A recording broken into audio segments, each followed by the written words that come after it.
Naghahanap ba kayo ng ski resort malapit sa Osaka or Kyoto para ma-experience ang snow sa Japan? So, eto na nga. Sumakay kami ng VF Express train from Kyoto to Maibara, tapos sumakay na kami ng bus sa Maibara patungo sa resort. Mga 1 oras ang biyahe sa train pero pwede naman kayo sumakay ng bullet train, mas mahal lang pamasahe. Tapos mga 1 oras din mahigit ang biyahe sa bus papunta sa resort. Pag nadaanan mo ang tunnel na ito, ibig sabihin malapit ka na sa pupuntahan mo. Bubungad na sa iyo ang village na puno ng snow at ang forest na napapalibutan ng snow. At mararating na natin ang Okiubuki kung saan nandito ang resort na pupuntahan natin. Bumaba na tayo sa bus pero hindi pa dito ang resort dahil kailangan pa natin sumakay ng escalator paakyat sa mismong resort.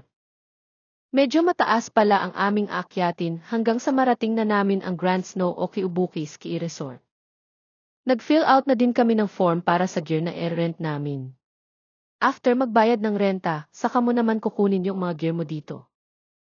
First time ko mag-ski, dapat kukuha kami ng trainer, kaso after lunch pa daw sila available, kaya si master na lang nagturo sa akin at marunong naman siya mag-ski.